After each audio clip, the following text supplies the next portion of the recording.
Voilà, mes amis, on se retrouve à nouveau avec Monsieur Ababou.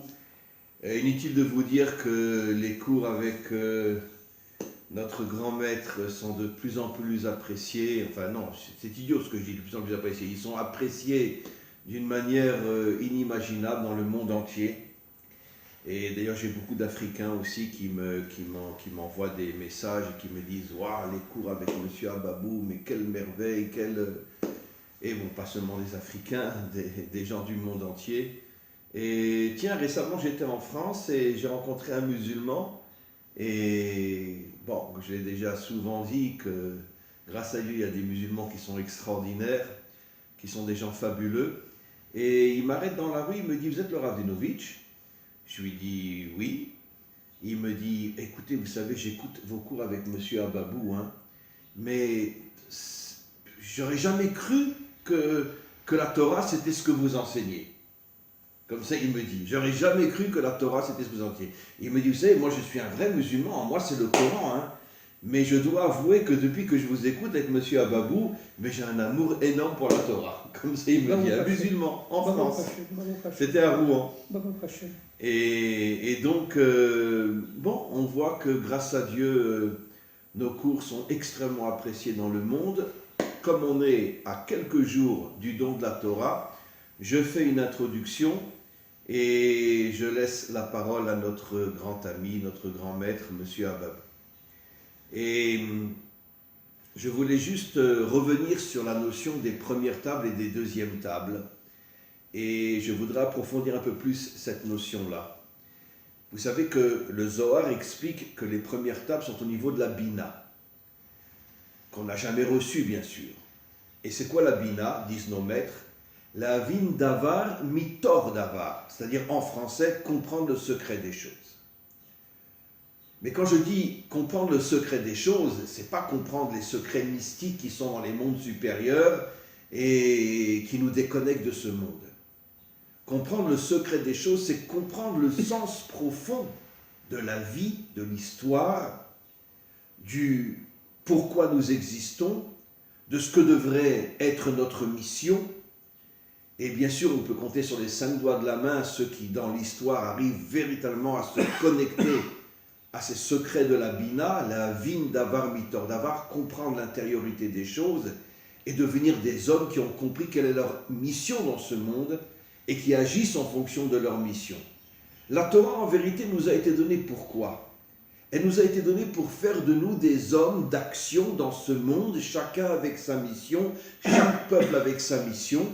Évidemment, tous les dictateurs de ce monde ont tout fait pour détruire l'identité des 70 nations et en grande partie notre identité a disparu complètement aussi. Avec le Mashiach et l'armée qu'il va monter, nous arriverons à retrouver l'identité des 70 nations et d'Israël et de reconstruire un monde meilleur, un monde d'unité, parce que les premières tables, nous ne les avons jamais reçues. Mais il faut comprendre que, en vérité, les secrets de la Torah ne sont pas des secrets déconnectés de ce monde, mais sont en vérité ce que nos maîtres appellent le Or Haganouz, la lumière qui est cachée dans le monde matériel. C'est-à-dire l'unité entre la spiritualité et la matérialité. Je terminerai juste en disant que les plus grands maîtres d'Israël étaient des guerriers. Rabbi Akiva, c'est lui qui s'est joint à Bar Korba pour se révolter contre les Romains. Rabbi Shimon Bar Yochai, le maître du Zohar, le maître des secrets de la Torah. N'oublions pas quand il y a eu cette grande réunion entre tous les maîtres d'Israël, et que bon, il y avait des massacres inimaginables dans le peuple juif et les maîtres n'en pouvaient plus, c'était des gens bien. Mais ils ont essayé de trouver un compromis avec les Romains, etc. Rabbi Shimon Bar Yochai a tapé sur leur tête, il a dit, mais quoi? Vous voulez baisser votre tête et vous soumettre aux Romains? Il a dit, mieux vaut encore perdre des milliers de personnes, des hommes, des femmes et des enfants, mais nous ne céderons pas, nous continuerons à nous battre contre les Romains. Qu'est-ce qu'on voit de là? Il y en a quantité d'autres, bien sûr. Qu'est-ce qu'on voit de là? Qu'un homme authentique, un maître authentique, un rave authentique, il n'y a plus de rave aujourd'hui, c'est fini. Un rave authentique est celui qui est dans ce monde, dans l'action, et qui arrive à réunir l'âme et le corps, la puissance de l'âme et la puissance du corps, et qui agit dans ce monde afin de le transformer. Ça, c'est la vraie Torah. Cette Torah, nous l'avons complètement perdue. Aujourd'hui, nous sommes dirigés par des soi-disant enseignants qui nous déconnectent de ce monde et qui nous affaiblissent et qui nous rendent lâches, peureux, en nous faisant croire que c'est Dieu qui va résoudre tous les problèmes. Et c'est pour ça qu'il faut que le monde se révolte, qu'il y ait un réveil au niveau non seulement d'Israël mais des nations, et que nous comprenions que nous sommes manipulés depuis des millénaires, à la fois par la dimension politique et la dimension religieuse, que nous sommes manipulés afin de nous affaiblir, afin de nous transformer en moutons. C'est Dieu qui va tout faire, et nous devons comprendre que pour que Dieu se dévoile à nous, nous devons être des hommes d'action comme Rabbi Shimon Bar Yochai, comme Rabbi Akiva et quantité d'autres. Et donc c'est ça la vraie Torah que nous allons retrouver, et je cède maintenant la parole à notre grand maître, M. Abab. Oui, Rav, merci, bonjour, toujours très heureux de vous retrouver. Avant de rentrer dans le vif du sujet, c'est-à-dire le don de la Torah, permettez-moi de faire une petite introduction, un petit encart, par rapport à un de mes anciens maîtres, c'est toujours mon maître, d'accord, monsieur le Rav Eli Munk,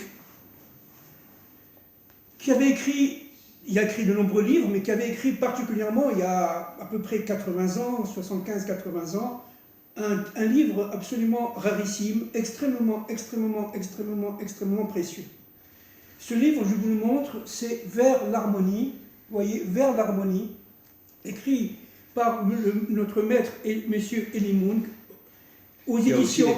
Qui a écrit des commentaires sur les 5 livres de la Torah. Je vais me permettre. Les éditions de Minuit, aux éditions de Minuit, bon, c'est un livre extrêmement difficile à trouver parce qu'il est très vieux, il a été publié en quelques centaines d'exemplaires, ou milliers d'exemplaires, mais pas plus. Et donc, je vais faire dans l'introduction référence à ce livre. D'abord, M. Eli Munk est descendant d'une famille illustre de rabbins d'Allemagne. Et il s'est retrouvé pendant la guerre en Suisse avec sa famille. Et après la guerre, en 1945-46, il est revenu à Paris, il est venu à Paris. Il parlait évidemment allemand, il parlait français très bien, et il a été directeur de l'école, de l'institut, comment on appelle ça, du rabbinat, religieux, l'école rabbinique de Paris, à la rue Vauquelin. Qui formait les rabbinines. Voilà, pour ceux qui connaissent, à la rue Vauquelin, dans le 5e arrondissement, pour ceux qui connaissent, le Rav Eli Munk a écrit évidemment de très nombreux livres, notamment Le monde de la Torah, n'est-ce pas? Et c'est un commentaire des 5 livres de la Torah en fonction de nos sages, de nos maîtres. Et le Rav Eli Munk est décédé dans les années 80, 81, 82 à New York, aux États-Unis. Oui, là, il est enterré là-bas, là où étaient ses enfants. Et de là-bas, il a donné énormément de conférences. Et malheureusement, il s'est éteint donc au début des années 80. Alors je vais me permettre là, ici, de lire ce qu'a écrit dans l'introduction, n'est-ce pas, monsieur le rabbin Eli Munk. C'est absolument extraordinaire. Rav, je vous dis franchement, je le dis devant tout le monde, c'est vraiment le résumé de tout ce qu'on dit. Et là, c'est un livre qui est paru en 1954. D'ailleurs, ces commentaires sur les 5 livres de la Torah sont époustouflants. Oui, absolument. Exceptionnels. Absolument. Moi, j'ai commencé. Moi aussi. J'ai commencé. Alors, mais moi aussi. J'ai commencé ma compréhension de la Torah grâce à lui. Moi aussi. Dans la lecture des commentaires en français des 5 livres de la Torah. J'ai commencé avec lui. C'est incroyable, on ne se connaissait pas, mais sachez quand même que, voilà, en gros, c'était pas du tout prévu de parler de ça. En gros, ce qui s'est passé, j'étais donc au niveau des études supérieures à Paris, notamment à l'école supérieure de commerce de Paris. J'étais à l'école des hautes études en sciences sociales à Paris.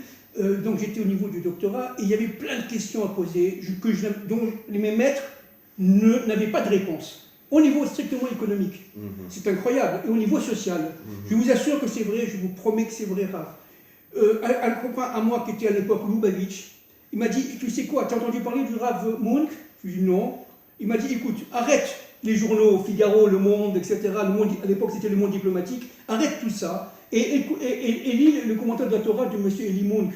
Je ne connaissais pas, j'étais pas du tout de ce bord-là, pas du tout, et je l'ai suivi je vous promets que c'est vrai. J'ouvrais les pages, j'avais exactement dans la page que j'ouvrais la réponse à mes questions intérieures. Et ça a duré des années. Des années. J'oubliais de manger, j'oubliais même de dormir, etc.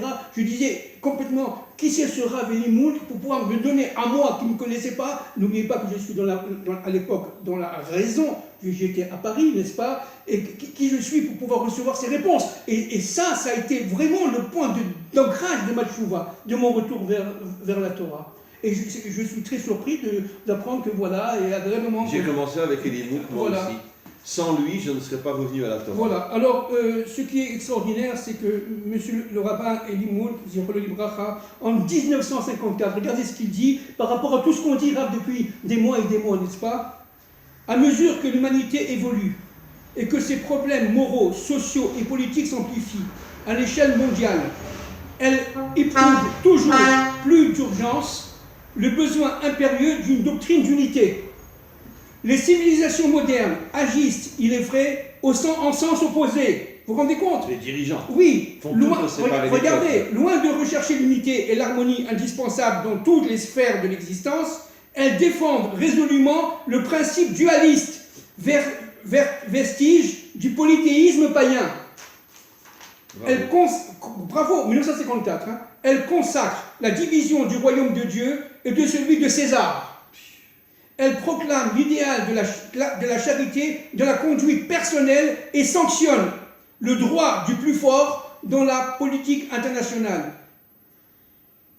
Elles éliminent tous ceux qui dérangent. Exactement. Elles poursuivent le salut de l'âme individuelle et abandonnent la société aux politiciens, c'est-à-dire évidemment aux élites. N'est-ce pas? Regardez. Elles justifient le divorce de la science et de la métaphysique, celui de l'économie et de l'âme. Elles séparent le créateur de la créature.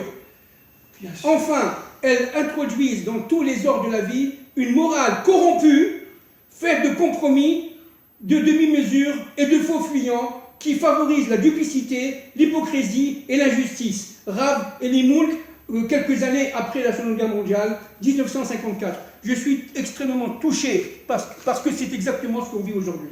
Mais en vérité, la Torah nous a été donnée pourquoi? En vérité, au départ, les premières tables ont été proposées aux 70 nations, pas seulement à Israël. C'est-à-dire à tous ceux qui, dans l'humanité, sont des descendants d'Adam et Ève. Pourquoi la Torah nous a été donnée? Mais la Torah le dit clairement.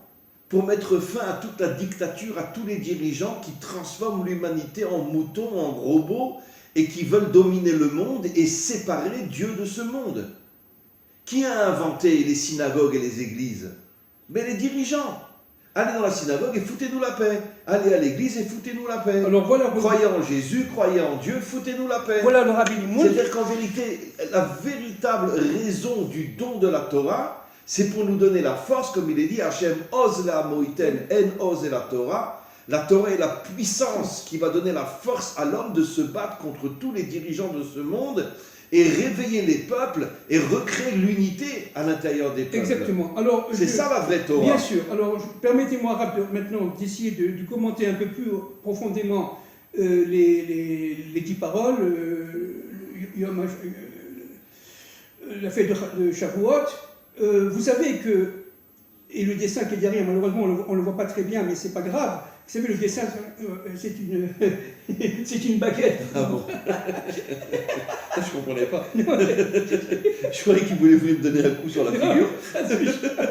C'est une baguette pour essayer de comprendre. Alors écoutez-moi. Parce que je commence à avoir peur.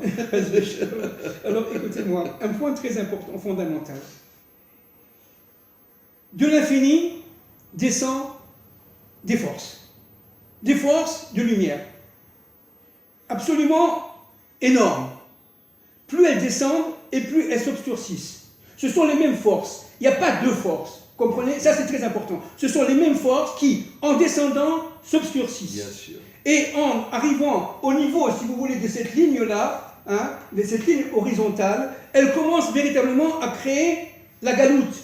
Qu'est-ce que c'est que la galoute? L'exil. Qu'est-ce que c'est que l'exil? C'est l'obscurisation du monde, de nos environnements. on ne comprend plus, on comprend de moins en moins, donc on se sent de plus en plus libre et donc de plus en plus fort, Mais dans soi-disant. l'obscurité derrière laquelle se cache une Oui, lumière oui, bien incroyable. sûr, de toute façon. Parce que qu'est-ce qui se La passe? lumière cachée. Qu'est-ce qui se passe? C'est que ces forces-là qui sont absolument énormes, n'est-ce pas, s'habillent d'obscurité, bien entendu. Et plus on descend, et plus l'obscurité est opaque, elle est épaisse, n'est-ce pas? La sortie d'Égypte, qu'est-ce que c'est? C'est le fait véritablement d'être en position de combattre ces forces d'obscurité de manière à voir la lumière qui est à l'intérieur de l'obscurité. C'est tout le problème. Alors, qui est capable de faire ça? Seulement ceux qui sont capables, on l'a dit la semaine dernière, de sortir d'Égypte. Qu'est-ce que c'est que sortir d'Égypte? Sortir de nos limites. C'est sortir de nos limites, c'est sortir tout simplement du cadre environnemental qui est le nôtre, notamment les statuts et les pouvoirs et l'amour du gain, etc. Et la presse. Et la presse et le pouvoir d'une manière générale, etc. D'ailleurs, le mec dit que le pouvoir, c'est le mal par excellence. Hein. Mais on a des exemples dans la Bible. Bien sûr. Jéroboam, Bien qui sûr. était avant de devenir Voilà. le dirigeant du tribu, Ben, je vais en parler. qui était le plus grand juste de la génération. Exactement. Dès qu'il a pris le pouvoir, il est devenu la plus grande crapule de Exactement. la terre. À ce niveau-là, je voudrais pénétrer quelque chose de très important qui est écrit dans le Talmud, hein, la Maseret Sanhedrin, quelque chose de très très important. 3 personnes n'ont pas le droit au Lamaba. Vous avez parlé de Jéroboam, le roi Ménaché et le roi Achab. D'accord? Alors, ce qui est très intéressant, c'est que il y a un très grand maître du Talmud, n'est-ce pas, qui s'appelle Ravashi, c'est Ravashi, si je peux me permettre, peut-être que je me trompe, que Dieu me pardonne. Oui, c'est Ravashi. Ravashi qui n'arrive pas à comprendre une halakha, n'est-ce pas? Et il a essayé de travailler, d'étudier au jour le jour, il ne comprenait pas, et ses élèves ne comprenaient pas non plus. Tout à coup, il a en rêve le roi Ménaché. Bien sûr. Et le roi Ménaché vient en rêve en lui disant, mais Ravashi, voilà la réponse à ta question, à ton questionnement. Et là, dans le rêve, Ravashi dit au roi Ménaché, mais enfin, toi, tu n'as pas droit au Lamaba. Comment se fait-il que tu es très fort? Tu étais une grande crapule. Tu étais une grande crapule, n'est-ce pas? Tu étais Voilà. un idolâtre, tout ce que vous voulez. Tu étais dans le monde d'obscurité. Comment tu peux connaître la Khan mieux que moi et mieux que mes acolytes? Alors il a dit, parce que vous voyez, c'est comme dans un pain, vous avez la croûte qui est extrêmement bonne, extrêmement dure, et l'intériorité, la mie. Et donc, la croûte, elle est dure, c'est la halakha. Maintenant, et là, il a compris. Il a compris. Il a dit que le roi Ménaché a dit c'est-à-dire qu'avant, il l'appelait Ménaché à oui, ses élèves. c'est ça. Et après, quand il a reçu la réponse, Exact. il est retourné devant ses élèves, il a dit le roi Ménaché. C'est ça. Alors, le roi Ménaché a dit à Hachi quelque chose de très, très important. Il a dit, si tu étais à mon époque, avec les forces énormes qu'il y avait, tu aurais soulevé ton manteau et tu aurais couru plus vite que moi vers l'idolâtrie. Bravo. Plus vite que moi vers l'idolâtrie. Il m'a dit, parce que pourquoi? Rav, maintenant on revient un peu. Parce que ce sont des forces qui sont des forces énormes. Qui tuent l'homme. N'est-ce pas? D'où la cache-route. Qu'est-ce que c'est que la cache-route en fait? C'est pour se protéger de ces forces-là. De manière à ne pas être, entre guillemets, mangé, tué, détruit par ces forces qui sont des forces surnaturelles qui rentrent en nous et que nous détruisent à l'intérieur de nous-mêmes. Bien sûr, parce qu'il y a des énergies négatives dans la nourriture non cachère qui tuent l'intériorité de l'homme. Exactement. D'ailleurs, vous savez qu'il y a de plus en plus de Bnei Adam aujourd'hui qui mangent cachère.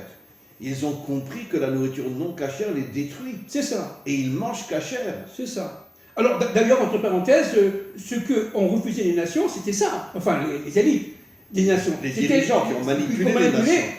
Dès qu'ils ont entendu qu'il fallait manger cachère pour pouvoir éviter les forces d'en bas, ils ont dit surtout pas, puisque nous, on se nourrit de ces forces d'en bas. Bien sûr. On se nourrit. On domine le monde grâce à ça. On domine le monde grâce à ça. Donc, il est hors de question que je... Alors, si vous voulez... Pourquoi nos maîtres comparent l'Occident à un porc, à un animal non cachère? Pourquoi ils le comparent à un porc? Justement pour montrer que tous les dirigeants sont tombés dans le culte de la nourriture non cachère pour affaiblir les peuples et les dominer. Bien sûr. Alors, ce qui est très intéressant, maintenant on va essayer d'approfondir un peu ce qu'on appelle le don de la Torah, en hébreu, Matan Torah, n'est-ce pas? On va essayer de comprendre un peu ce qui se passe. Nous sommes ici au niveau de l'Égypte, d'accord? C'est-à-dire que ceux qui étaient en Égypte étaient particulièrement esclaves de ces forces-là, l'obscurité, ok? Donc, il soit esclaves physiquement, oui, les 20% qui sont sortis, oui, soit esclaves mentalement, moralement, les 80% bien sûr, qui ne sont pas sortis. Absolument, absolument, absolument. Et l'esclavage mental est pire que l'esclavage. Mais c'est pour ça que la démocratie a refusé de faire un esclavage physique, mais ne fait qu'un esclavage mental. Exactement. Qui nous fait tomber beaucoup plus bas que l'esclavage physique. Bien sûr, bien sûr. Mais alors, ce qui est très intéressant, c'est qu'en fin de compte, par l'esclavage physique, qu'est-ce qui s'est passé? C'est que le serpent a voulu empêcher l'union entre le physique et le spirituel, entre la matière et le spirituel. Donc, il a fallu que ceux qui avaient quand même quelque part un corps, vous comprenez, puissent voir qu'à l'intérieur de cette matière, de ce corps, il y avait une lumière. Et le Or Aganus. D'accord? Alors, ce qui est sorti... Le rabbi de Loavitch dit que à moyen long terme, après la délivrance, le corps s'élèvera au-dessus de l'âme. Oui, absolument. C'est un enseignement du rabbi de Loavitch. Absolument. Alors, comment c'est possible? Mais parce que le corps contient plus de lumière que l'âme. C'est ça, c'est exactement ça. Mais ça, on ne le sait pas, on ne le voit pas aujourd'hui. On ne le voit pas, parce qu'on est encore une fois en exil. Parce qu'on est déconnecté, de l'intériorité du corps. On n'est pas rentré dans la Bina. Vous comprenez? Bien sûr. Alors donc, ce qui est fondamental de comprendre, c'est que comment Moshe a parlé. Alors, pour que Moshe parle, il fallait 3 conditions. Je vais très vite, de manière extrêmement synthétique, bien entendu, en quelques secondes. Il fallait 3 conditions. La première condition, c'était d'avoir la lumière intérieure. Même entouré de clipotes, entouré d'obscurité, entouré de... Mais se connecter à cette lumière intérieure. Mais avoir la capacité de se connecter à cette lumière intérieure. La deuxième condition fondamentale... D'ailleurs, il est dit clairement que quand Moshe est né, la pièce s'est remplie de lumière. Oui, absolument. Pour nous montrer qu'il arrivait, lui, à se connecter à cette lumière cachée à l'intérieur de la matière. C'est exactement ça. Donc, la deuxième condition fondamentale, c'était donc de sortir physiquement d'Égypte. Bon, on a dit la semaine dernière le 10 Nissan, c'est-à-dire détruire le C, c'est-à-dire l'agneau, Pascal, le dieu de l'Égypte, etc., un des dieux de l'Égypte, et sortir jusqu'à l'ouverture de la mer le 7e jour. Maintenant, qu'est-ce que ça veut dire, cette histoire? C'est la deuxième condition. C'est-à-dire qu'il fallait enlever toutes les clipotes, n'est-ce pas, tous les détritus, et se dépasser. Et se dépasser. Et arriver à se dépasser pour arriver à atteindre la Bina. En vérité, on est dans une prison qui nous empêche de nous dépasser. Exactement. Vous savez ce que disait le Rav Weinstein, il disait le problème, c'est qu'on a un cerveau. Et le cerveau, il est entouré du crâne. Le crâne empêche le cerveau de faire sa fonction. Bien sûr.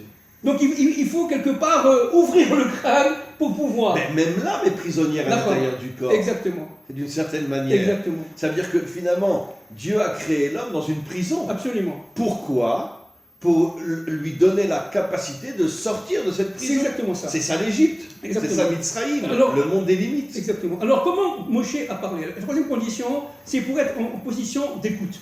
Alors pour être en position d'écoute, n'est-ce pas, il faut que l'individu, comme le klal, forme l'unité. C'est-à-dire que chaque individu... Le klal, c'est-à-dire le peuple. Le peuple, il faut que l'individu ait fait l'unité en lui, entre son extériorité et son intériorité, et au même moment, le klal, c'est-à-dire le peuple, n'est-ce pas, l'assemblée, n'est-ce pas, puisse faire là aussi l'unité. C'est-à-dire qu'en fin de compte, Moshe avait cette capacité de parler au peuple, à l'assemblée, et chacun était capable de comprendre pour lui-même le message. Alors comme on est tous, alors ça c'est extraordinaire, comme on est tous différents les uns des autres, n'est-ce pas, grâce à cette unité révélée, chacun comprenait son propre message. Ça c'était la force de Moshe. C'était ça la force de Moshe. De donner un enseignement dans lequel se trouvait le message concernant chaque individu. Exactement. Alors ça, évidemment, ça allumait un feu intérieur, qui fait que, véritablement, les Bnei Israël, ceux qui sont sortis d'Égypte, ont compris, dans un premier temps, que Moshe était d'abord le sauveur, celui qui, sous les ordres de Dieu, allait guider le peuple pour entrer en Je préfère dire l'instrument. Oui, oui, bien sûr, j'ai pas pas le fini. sauveur. Oui, oui, L'instrument bien d'Hachem. sûr, bien sûr, bien sûr. Chez nous, le seul sauveur, c'est Excusez-moi, Hachem. il n'y a que Dieu, n'est-ce pas? Ou les vados pour Il a des instruments, voilà, Moshe, voilà, le Mashiach. exactement, exactement. Voilà. Mais eux, ils pensaient que c'était un homme politique. En fin de compte, tout le problème, c'est qu'ils vont s'apercevoir que Moshe était un homme avant tout spirituel. Il avait, sous les ordres de Dieu, bien entendu, sous les ordres du seul Dieu, mais toute l'histoire, toute la création, il avait la capacité tout simplement de transmettre la parole de Dieu au peuple qui, par l'intermédiaire de la grande assemblée, notamment les anciens, etc., allait se répercuter à chacun d'entre nous. Et chacun avait, en fonction de cette parole, la capacité de pénétrer quoi? Maintenant, vous comprenez? Son intériorité. Son intériorité, ça veut dire les premières tables. Ça veut dire les premières tables. Qui sont les secrets Qui du sont monde. les secrets du monde. C'est-à-dire que chacun a compris des choses extraordinaires, mais qui rentrent dans le émettre. Waouh, une lumière incroyable. Mais voilà pourquoi je me suis marié avec cette femme. Mais voilà pourquoi j'ai cet enfant. Mais voilà pourquoi j'ai appelé mon enfant. Et voilà quelle est ma mission. Et voilà quelle est ma mission. Et voilà qu'est-ce que je dois faire. Et voilà l'évolution du monde. Et voilà comment le peuple va évoluer. Oh là là, c'était énorme, c'était énorme. Chacun avait compris que, en fin de compte, il était un élément d'un puzzle et que ce puzzle était global, n'est-ce pas? Maintenant, ce qui est très intéressant, c'est que, bon, à Shavuot, vous savez, normalement, la soirée, on doit passer la soirée à étudier. D'accord? Qu'est-ce qui s'est passé à ce moment-là? Ils se sont endormis. Bon, ça, c'est évidemment, c'est connu. Et ils sont endormis au bout de la deuxième heure. Dieu a envoyé un éclair, un tonnerre, etc., etc. Bon, mais évidemment, celui qui était loin de la Torah a entendu vraiment un vombrissement extraordinaire. Mais celui qui était de plus en plus proche, un murmure, voilà, il a compris que c'était un murmure et tout ce qui se cachait derrière. Ça, c'est très, très, très important de saisir qu'en fin de compte, en fonction du niveau de Neshama, du niveau d'âme, n'est-ce pas, on a la capacité plus ou moins réelle, plus ou moins forte de dévoiler notre intériorité, notre monde intérieur. Et donc, à partir de ce moment-là, les deux premières paroles, je préfère parler de paroles, parce qu'au niveau des premières tables de la loi, on parle de paroles. Au niveau des secondes, on parle de commandements. Vous voyez la différence, n'est-ce pas? Qu'est-ce que c'est que ces 10 paroles? C'est tout simplement l'épine dorsale de la création. C'est l'épine dorsale du monde. Le monde a été créé avec la parole. Exactement. Sauf Adam, avec l'action. Exactement, exactement. Sauf Adam, qui a été créé avec la parole et avec l'action. Et ça veut dire Adam faisait le lien entre la parole et l'action, n'est-ce pas? Et c'est le côté action, ça veut dire féminin d'Adam qui a fauté, etc., etc. Qui a eu une déconnexion entre la pensée et l'acte. Ça veut dire que c'était un homme authentique. Oui, toujours, avant la faute. C'était ni un rabbin ni un curé. Avant la faute. Qui ne font que parler. Avant la faute. Donc, alors, c'est très, très, très intéressant de voir. C'est qu'en fin de compte, dans l'extériorité, il y avait la fumée, le tonnerre, les éclairs, les tremblements de la montagne, mais dans l'intériorité de chacun, la lumière cachée. Exactement, en fonction de notre niveau, il y avait la lumière cachée.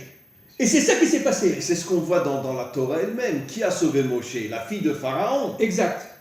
Qui Moshe a épousé? La fille du plus grand idolâtre de l'époque. Absolument. Ça veut dire que qu'est-ce que la Torah nous montre? Dans chaque monstruosité se cache la lumière cachée. C'est ça. Alors, ce qu'on a vécu il y a 3000 et quelques années, 3333 à peu près ans, eh bien, on va le vivre maintenant, enfin, notre époque. Mais au niveau des nations. C'est-à-dire les nations qui sont, on le sait, l'épouses d'Israël, n'est-ce pas? Se réveillent. Se réveilleront. Mais comment ils vont se réveiller? Exactement de la même manière. C'est-à-dire que Moshe va parler, il va réveiller, il va parler pour le clan. Parce que c'est une parole d'action. Exactement. C'est pas une parole religieuse. C'est exactement ça. C'est une parole d'action. Exactement. Ça veut dire que dans sa parole, on comprend que cette parole est là pour nous pousser à agir. Exactement. Alors, ce qui est très intéressant, c'est de comprendre que dans l'extériorité, les nations vont être interpellées. Elles vont être interpellées. Comme a été interpellé le peuple d'Israël au mont Horeb, c'est-à-dire au mont Sinaï. N'est-ce pas? Cette interpellation, on est en train de la vivre maintenant. C'est-à-dire, où est-ce qu'on en est aujourd'hui? On est au fait que les peuples, chacun à son niveau, la plupart sont endormis, mais parmi ceux qui sont les plus combattants, ceux qui ont la capacité, il y a une minorité dans chaque peuple qui se réveille. 20% à peu près, bon, d'accord? Ben, comme la sortie d'Égypte. Comme la sortie d'Égypte. Et ça ne sera pas plus. Exactement. Ça ne sera pas plus. Exactement. Parce qu'en vérité, 80% de l'humanité ne sont pas des descendants d'Adam et Ève. Exactement. Exactement. Alors, donc, ce qu'il faut comprendre, c'est qu'actuellement, ceux qui doivent se réveiller sont en train de se réveiller. Progressivement, mais ça va très vite. Ça va très vite. Donc, nous sommes ici au moment de la sortie d'Égypte, actuellement, de l'humanité. Bien sûr. N'est-ce pas? Alors, C'est chacun. le réveil. C'est le réveil. Alors, actuellement, ils sont en train de rentrer dans la mer. Ça veut dire quoi? Ça veut dire que moi, j'ai pas peur. Je risque de recevoir une balle dans la tête, mais j'ai pas peur. J'avance. J'avance parce que j'ai Dieu en moi. Et il arrivera ce qu'il arrive. Je suis prêt à mourir pour le plan de Comme Dieu. disent nos maîtres, mieux vaut mourir debout que de vivre à C'est genoux. ça, c'est ça. Ça, c'est Nachshon Ben Aminadab. Oui, d'ailleurs, il y a une chanson aussi extraordinaire. Vous savez, dans les 10 commandements, il y avait eu tout un... que Daniel Lévy a fait, etc. Vous connaissez ça? Bien sûr. Et il y a une chanson aussi extraordinaire où le chanteur, c'est pas Daniel Lévy, qui dit ça. Mieux vaut mourir debout que vivre à genoux. Exactement, c'est exactement ça. Alors, donc, les nations vont tout simplement prendre conscience de cela. Il va y avoir un mouvement révolutionnaire, ok, vraiment révolutionnaire, à la française, commencé en 1789. Et regardez ce que dit, ça je l'ai tiré du livre Vers l'harmonie, du Rav Elimoun, que je suis en train de relire. Regardez ce que dit monsieur Anatole Leroy-Beaulieu. Alors, ce n'était pas un juif, c'était un catholique, un chrétien, extrêmement intelligent. Il faisait partie d'une famille de diplomates. Nous sommes au 19e siècle. Hein. Il est né en 1848 et il est mort en 1912. Monsieur Leroy-Beaulieu, je peux dire que c'est au niveau historique de la science sociale et politique, c'est un de mes maîtres. Regardez ce que dit monsieur Leroy-Beaulieu. À cette époque-là, il avait écrit un livre, Israël chez les nations. Regardez bien ce que dit M. Leroy-Beaulieu. À plus d'un égard, la révolution, et pas de la révolution française, hein, la révolution n'a été qu'une application de l'idéal de justice qu'Israël avait apporté au monde. Nous sommes au milieu du 19e siècle. Et c'est un catholique. C'est un catholique, un chrétien. Incroyable. Attendez, pour trouver la source première de 1789, il faut remonter par-delà l'Antiquité classique et l'Évangile jusqu'à la Bible, à la Torah et aux prophètes. Vous vous rendez compte? En ce sens, il est vrai que le nouveau décalogue des droits de l'homme, issu de la Révolution française, procède des tables rapportées du Sinaï, et que la nuit du 4 août, vous savez ce que c'est que la nuit du 4 août? La nuit du 4 août, c'est la délivrance, hein. C'est la fin des privilèges, l'abolition des privilèges. Oui.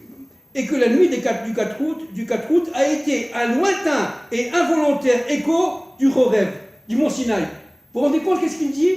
C'est-à-dire qu'il dit qu'en fin de compte, la première révolution française a été tout simplement en prémonition, en annonce de la deuxième révolution française, qui sera la véritable Matan Torah. Retour de la vraie Torah. Retour de la vraie Torah. D'ailleurs, vous savez que égalité, fraternité, et liberté, égalité, fraternité, c'est les trois fêtes d'Israël. Absolument. Liberté, sortie d'Égypte. Oui.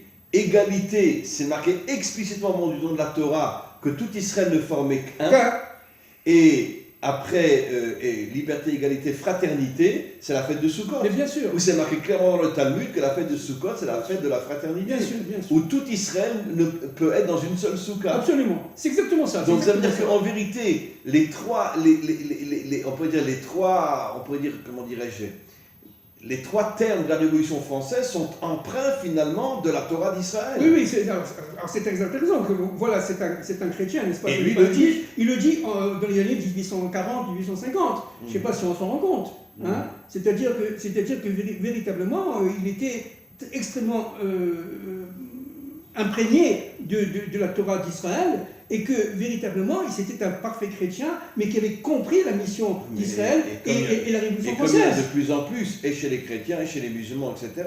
Vous savez que j'ai connu le chef prieur de la basilique Saint-Pierre, Don Alberto. Bien sûr. Vous savez ce qu'il m'a dit un jour? Bon, maintenant, on ne se voit plus parce qu'il est déjà très très vieux, il est sur une chaise roulante, mais je l'ai connu quand il avait 84 ans, il venait en Israël, il est venu pendant 5-6 ans en Israël. On avait des dialogues inimaginables. Le chef prieur de la basilique Saint-Pierre au Vatican, qui est devenu mon plus grand ami. Et il me disait... Non, j'étais d'ailleurs un de vos interventions communes. J'étais là-bas. Et il m'a dit une fois, sachez, Rav, d'accord, que 99% des des chrétiens, ne savent pas que Jésus était un juif à 100%. qui mangeait cachère, qui faisait Shabbat, etc. Et il dit, moi, grâce à Dieu, je l'ai compris.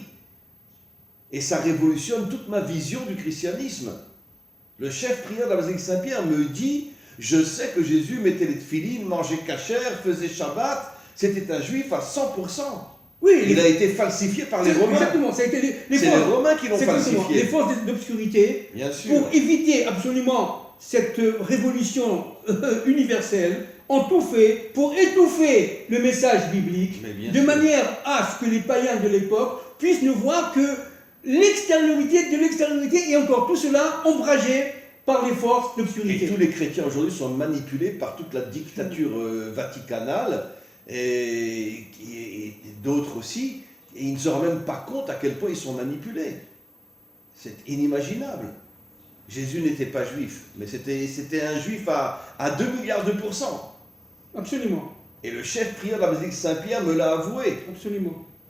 Absolument. Alors donc, ce qu'il faut comprendre maintenant, c'est que qu'est-ce que c'est que cette histoire de Si-Nissan? Pourquoi on parle du Si-Nissan? Alors, il y a une marque locale, il y a une grande discussion chez nos maîtres, évidemment, Rav, vous le savez. Est-ce que c'était le 5 Nissan, le 6 Nissan, le 7 Nissan, etc. Bon, il a fallu fixer le temps. Ils ont dit que c'était le 6 Nissan. Vous avez compris pourquoi? Le 6 c'est la valeur, le numéro le Vav. Exactement. L'unité des contraires. Exactement. C'est pour ça que la Torah a été donnée le 6. Et voilà. D'ailleurs, le Zohar dit la Torah a été donnée sous le signe de Tiferet. C'est-à-dire l'union des contraires. Absolument. La Torah nous a été donnée pour créer l'unité dans le monde. Absolument. L'absolu contraire de tout ce qu'on voit aujourd'hui. Absolument. Israël et les nations. Voilà. Israël étant le côté masculin, les nations le côté féminin. Et faire l'union entre le couple Israël-nation est fondamental. Voilà. Et parmi ce couple-là, on répète ce qu'on a dit de nombreuses fois, la France joue un rôle majeur. Elle joue un rôle majeur. Nous sommes ici, par tous les phénomènes politiques, ce qui s'est passé au Stade de France il y a quelques jours, à Saint-Denis, c'est terrible, parce que ça prouve que la déstructuration de l'État, eh bien, il y a eu des violences extraordinaires, il y a eu des voyous des banlieues qui se sont sortis, qui ont tapé sur les Anglais, etc. Parce que c'était un match où l'Angleterre était... Angleterre-France non, Angleterre, je ne sais plus si c'est Real de Madrid, je peux me tromper, parce que je ne suis pas très bien ça. Mais ce qui s'est passé, c'était terrible. Et évidemment, que disent les politiques? Parce qu'il y a eu des gens qui ont resquillé et qui avaient à peu près 30 000 faux billets. Mais c'est tout à fait...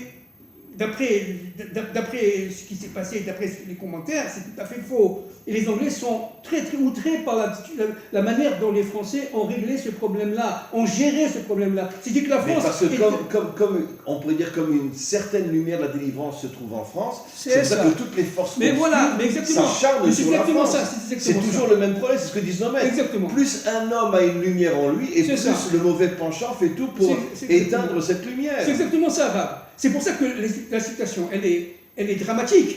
Parce que, véritablement, le serpent est en train de miner progressivement et d'une manière extrêmement profonde ce pays qu'on appelle la France, n'est-ce pas? Qui va certainement se déstructurer, ça va faire très très peur. Mais à travers cette déstructuration, là, c'est les diplômes d'Égypte, n'est-ce pas? N'oubliez pas que Tsarfat, c'est Tsar-Fat.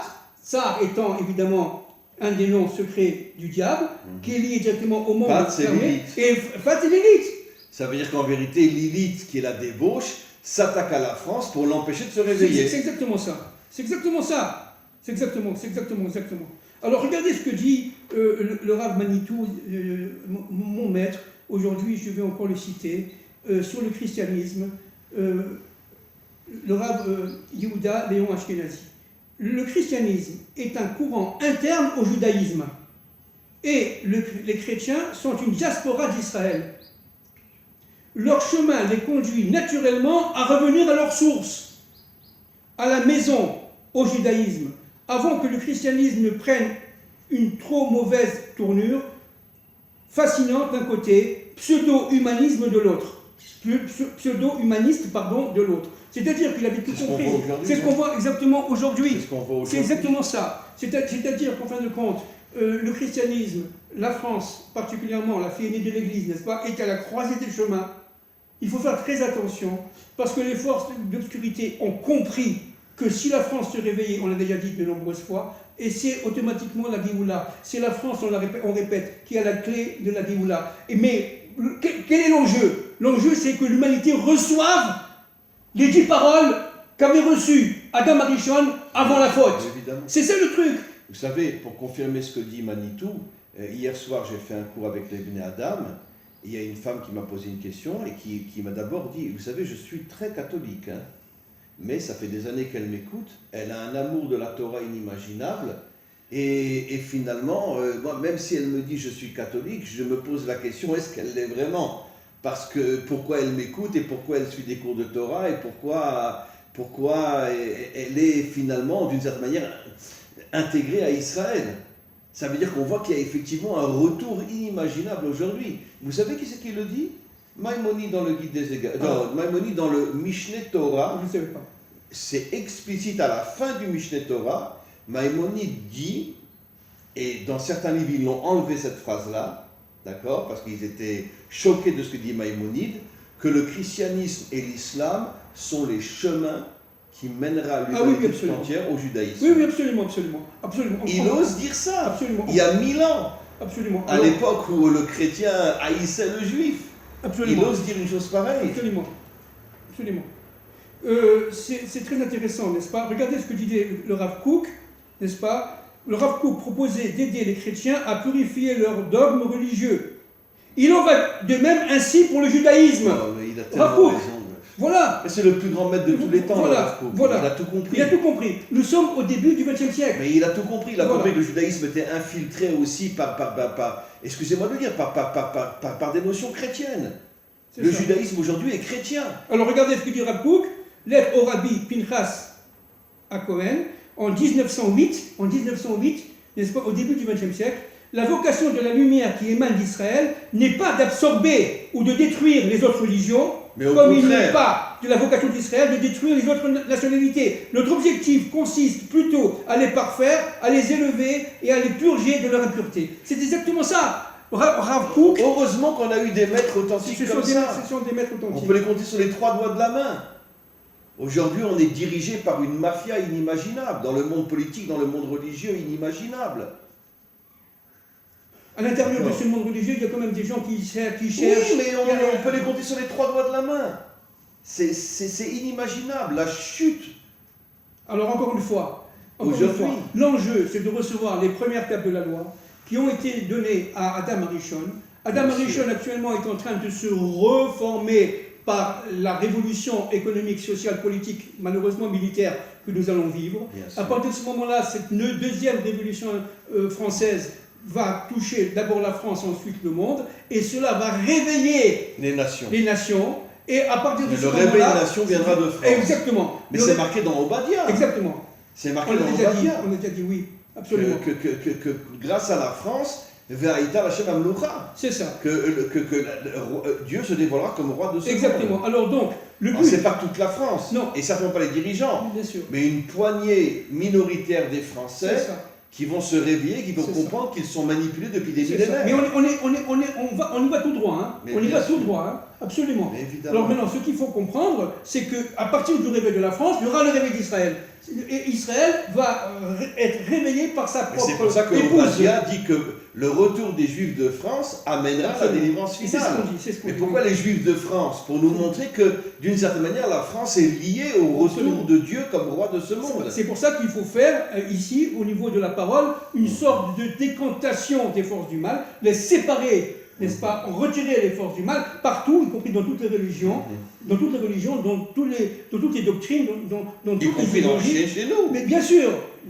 Et cela nous permettra tout simplement de voir, comme dirait Rabelais, la substantifique moelle, c'est-à-dire véritablement le cœur même de ce qu'on appelle Matan Torah, des 10 paroles. Parce que les 10 paroles, elles ne sont pas seulement pour nous. Toute l'humanité sait qu'il ne faut pas tuer. Toute l'humanité sait qu'il ne faut pas voler, bien entendu. Tout le monde le fait. Bon, bien sûr, mais au fond de nous-mêmes, on sait que c'est pas bien. On le sent que c'est pas bien, n'est-ce pas? Même s'il y a... Parce que ceux qui le font d'une manière générale, soit ils sont assujettis aux forces du serpent, soit ce ne sont pas des êtres humains, ils ne sont pas d'Amarichon. 80% de Mais c'est l'humanité ne tout. viennent pas d'Adam et Ève. Donc il faut bien être clair. Celui qui descend d'Adam et Ève a reçu en lui déjà les premières tables de la loi. Il a la lumière cachée Il a la en lui. lumière cachée en lui. Quelle est la première phrase que Dieu dit à Abraham? Va vers toi. Voilà. Et les commentaires disent pourquoi pas va vers moi. Lecha. Viens vers moi. Bien sûr. Pour lui faire comprendre que Dieu se cache à l'intérieur de chaque homme authentique. Absolument. Donc si tu vas vers toi, tu vas vers ton intériorité, tu vas me trouver. C'est exactement ça. Ne me cherche pas à l'extérieur. Mais c'est tout la dynamique et la problématique de la sortie d'Égypte.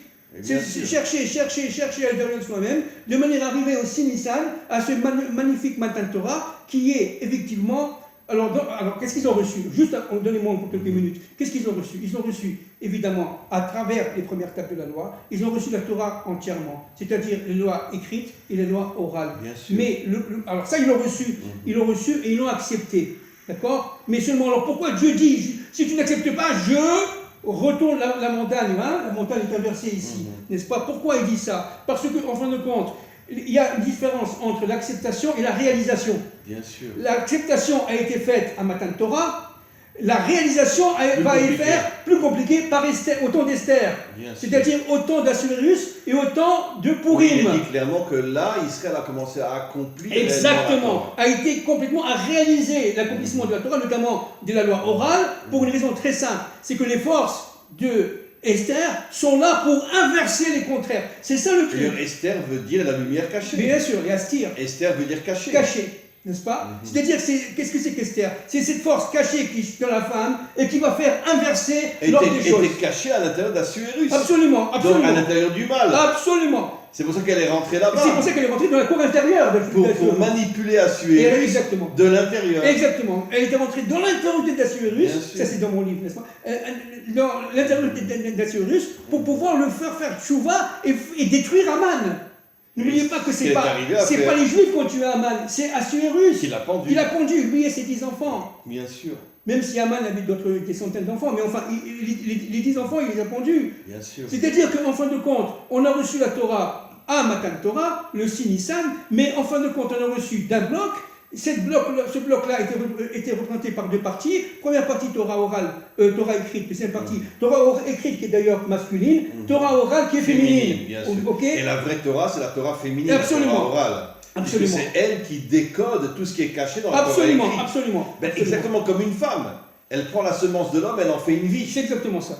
Ça veut dire qu'en vérité, celle qui transforme le rien en vie, c'est la femme. C'est exactement ça. Donc tout le travail, c'est absolument de faire l'union de ces deux compléments. Le côté Torah orale et le côté de Torah écrite. Mais il y avait un problème, d'accord, à ce moment-là, au niveau de la Matan Torah, d'accord, il y a quelques milliers d'années. Il y avait un problème. C'est parce qu'ils n'avaient pas encore réalisé les lois orales qu'ils étaient un peu problématiques.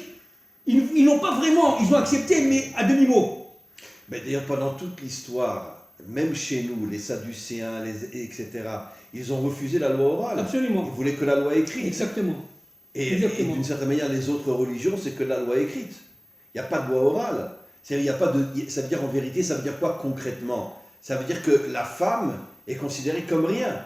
Les curés ne se marient pas. Même s'ils sont débauchés, ils ne se marient pas. D'accord? Et donc, ça veut dire quoi? Que la femme, elle est considérée comme rien. Alors que dans le judaïsme, enfin dans la Torah authentique, je m'excuse d'avoir dit un gros mot, le judaïsme, je déteste ce mot-là. Dans la Torah authentique, la Torah considère la femme comme la couronne de l'homme. Absolument. Alors maintenant, regardez. Qui fait de moi un roi. Oui, mais pourquoi le Satan s'est attaqué à la Torah orale?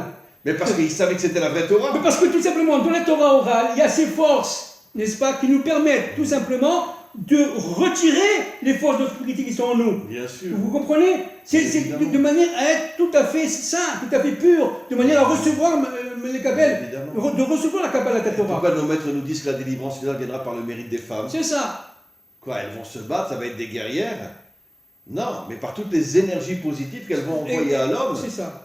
Et c'est pour ça que je dis toujours que le vrai Mashiach ne sera pas un homme, ce sera une femme. C'est pour ça que toutes les halachot, etc., sont absolument fondamentales et ils ont été acceptés et prêts à réaliser avec Esther. Et Esther, c'est cette force féminine qui va inverser l'ordre des choses. et qui va revenir d'ailleurs à la fin des temps de l'histoire. Megillat Esther et pas Megillat Mordechai. Bien sûr. Bien que Mordechai a agi énormément, mais toutes ses forces, il a reçu d'Esther. En parenthèse, Esther était mariée secrètement avec Mordechai. Oui, bien sûr. Vous comprenez qu'elle a toujours été avec lui. Mais évidemment. Et seulement, elle a fait dans sa fonction un mariage extérieur avec Achashverosh, avec Achashverosh, de manière à ce que les forces qui étaient en elle à partir de Mordechai, le temple, etc., puissent être injectées chez les nations. Bien sûr. Vous avez compris? Mais évidemment. Et c'est ça qui s'est passé. C'est-à-dire que s'il y a eu un Purim... À la fin de la Megillah, c'est marqué clairement que des milliers de non-juifs en Perse se sont convertis. Exactement. Donc elle a fait un travail de folie. Elle a fait un travail de En folie. vérité, c'est quoi ces conversions? Comme on le sait, un non-juif ne peut pas se convertir. Au contraire, il doit rester ce qu'il est. Mais en vérité, c'est quoi? C'est des étincelles juives perdues qui se sont réveillées, qui sont revenues à la maison. Exactement. Alors tout le travail d'Esther... Parce qu'il y a eu une assimilation inimaginable Absolument. dans l'exil de Babylone et en Perse, etc. Absolument. Tout ce qui... Ils étaient assimilés complètement. Et tout ce qu'a fait Esther, elle va le refaire à la fin des temps de l'histoire. C'est-à-dire qu'il y a un Purim hébraïque, mais il y a un Purim de l'universel. Évidemment. Que nous allons vivre maintenant. C'est-à-dire qu'au moment où, véritablement, on sent que Haman est arrivé au pouvoir, et actuellement Haman est arrivé au pouvoir, tout est complètement inféodé à ces forces-là, les firmes multinationales, les grandes banques, etc. Et bien, à partir de ce moment-là, Esther va venir, et bien évidemment, Esther va venir, va inverser les choses, n'est-ce pas? De l'intérieur. De l'intérieur. La lumière cachée. Mais c'est ça le Mashiach. Bien sûr. Vous comprenez? C'est ça le vrai Mashiach. C'est ça le vrai Mashiach. L'épouse du Mashiach. Absolument. Bon, ben écoutez, c'était vraiment encore une fois une intervention extraordinaire, magnifique. Je souhaite vraiment que tous ceux qui vont écouter ce cours vont se rendre compte à quel point nous essayons, M. Ababou et moi, de faire descendre la Torah dans ce monde. Nous ne sommes pas des religieux, nous détestons les religieux. Nous sommes des hommes qui essayons d'agir, en tous les cas de transformer la parole en parole d'action, afin de réveiller non seulement Israël, mais les peuples partout dans le monde. Et je suis sûr et certain que nous arriverons à réveiller le monde et à créer l'armée de la délivrance. Oui, mais cette armée de la délivrance qui est en train de se former. Elle est en train de se former. Jour après jour, mais très vite, d'une manière extrêmement rapide. N'est-ce pas? Ils vont avoir, comme on le dit toujours, quelques millions de forces tellement énormes qu'elles vont entraîner la délivrance. Absolument. Voilà, merci beaucoup, Monsieur Ababou, et on se retrouve la semaine prochaine, si Dieu veut.